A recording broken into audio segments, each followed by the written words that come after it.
10 rodadas e amanhã tem Flamengo e Grêmio ao vivo na Globo, logo depois de Terra e Paixão. Terceiro lugar no Brasileirão, Flamengo vem numa boa fase com o Tite, né? Tá ganhando e tá levando gol não. No fim do clássico de domingo contra o Vasco, o Arrascaeta valorizou algo importante no Flamengo. Segundo jogo já, que a gente não toma gol. E para nós isso é uma fortaleza muito grande. A gente sabe que em qualquer jogada a gente vai abrir o placar. Foi o que aconteceu na vitória de 1-0 sobre o Vasco e no 2-0 contra o Cruzeiro no Mineirão. E a partir do momento que você começa a trabalhar, ter um time mais fechadinho, mais compacto defensivamente, todo mundo se ajudando, a confiança ela vai voltando, né? Suspenso pelo terceiro cartão amarelo, Fabrício Bruno não joga amanhã contra o Grêmio em Porto Alegre. E assim o Flamengo terá a terceira dupla de zaga diferente no terceiro jogo da equipe sob o comando do Tite. Sem Davi Luiz, que se recupera de torção no tornozelo direito, Pablo e Rodrigo Caio disputam a vaga para formar a dupla com Léo Pereira. A vantagem do Pablo é já ter entrado em campo na estreia do Tite ao substituir Davi Luiz, machucado no segundo tempo contra o Cruzeiro. O Rodrigo Caio não jogou desde a chegada do técnico ao Flamengo e só atuou 9 vezes neste ano, mas tem um forte aliado na comissão técnica. Ele vem treinando, faz tudo o que todos os atletas fazem, e ele é um atleta na palavra mesmo, né? Ele não é um jogador de futebol, ele é um atleta de futebol, merecedor de jogar, né? O Tite vai decidir a hora. Até agora ele me botou pressão para escalar também, né? Vocês viram como é que é? Se fosse eu já colocava, mas ele... Olha lá. A notícia do site Globoesporte.com, atualizada nesta madrugada. Flamengo avança em negociação por Gabigol até 2028. O clube está na etapa final das conversas pela permanência do atacante. E a frase curta que abre a reportagem é 1 década, porque esse será o tempo de Gabigol no Flamengo ao fim do novo contrato a ser assinado. Ou seja, assinou o contrato, cumpriu até o fim, o Gabigol já tem aí 10 anos de Flamengo. A gente vinha conversando sobre essa novidade para os times brasileiros, né? Que é ter jogadores do nível do Gabigol até, né? Não sei se necessariamente o fim da carreira. O Gabigol é um jogador jovem, mas enfim.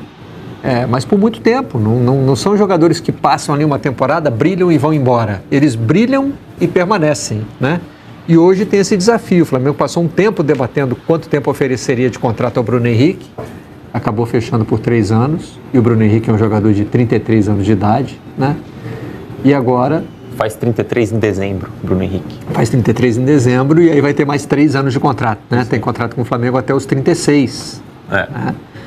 É um jogador que tem o estilo de jogo voltado muito para suas características físicas também, né? E agora o Gabigol tendo esse contrato oferecido aí por mais 5 anos. Mais 5 anos, até o final de 2028. O futebol brasileiro, assim, pode acontecer tanta coisa até lá, né, que... Mas o Gabigol, parece uma eternidade pra gente. Parece uma eternidade, né? Mas o Gabigol resistiu a todas essas milhões de trocas que o Flamengo teve desde que ele chegou, né? Em algum momento perdeu mais espaço, voltou hoje ele é reserva do Flamengo. Hoje ele é reserva, ele tem entrado bem domingo. É um hoje bem hoje mesmo. Né? Hoje. Sim, digo, nesse talvez, fim de talvez temporada... amanhã no jogo contra o Grêmio já não seja já possa ter ganhado a vaga do Pedro, mas... O Gabigol não é hoje o titular absoluto do Flamengo que ele foi em 2019, 2020, 2021. Aí 22 foi também, né? 22 também, acho que só esse embora ano, ele tenha deixado de ser o principal atacante ali, o jogador mais adiantado. Mas 22 foi o ano em que o Dorival Júnior conseguiu encaixar os dois no time. Né? E em 2023 ele começa a ter a posição de titular questionada. Isso, tem gente até vaiando e tal. O que eu pessoalmente acho uma loucura. Como é que alguém vai 11 títulos, mais 150 gols em 200 e tantos jogos? O Gabigol é um monstro na história do Flamengo.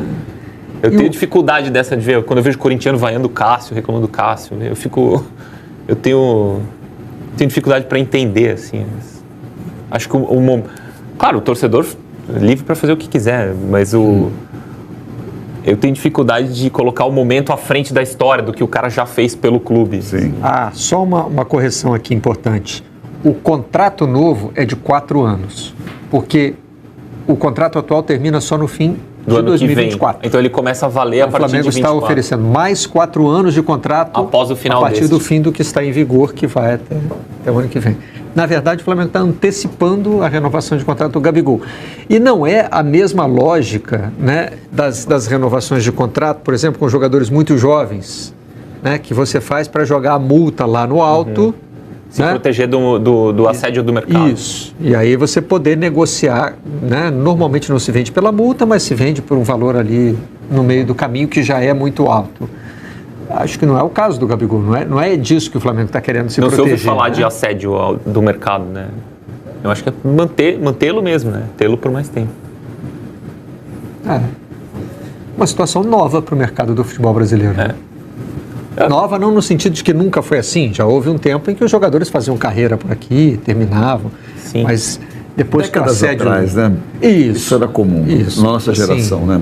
Já há muito tempo a gente está acostumado com um assédio muito grande. Jogador do clube, né? Aquele jogador é a alma daquele clube, né? Ele não...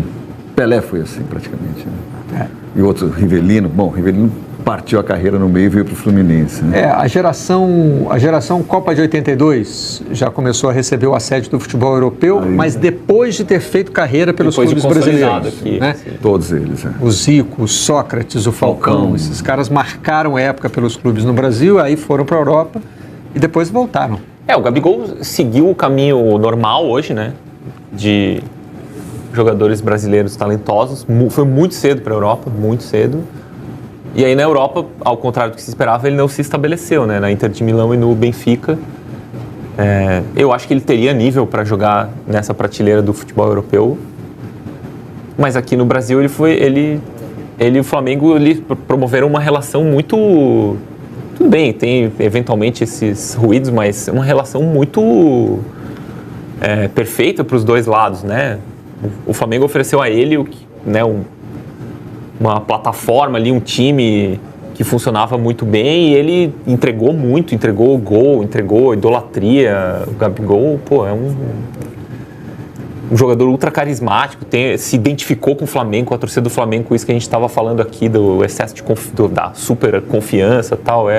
Acho legal que o Flamengo faça esse movimento, assim, acho interessante.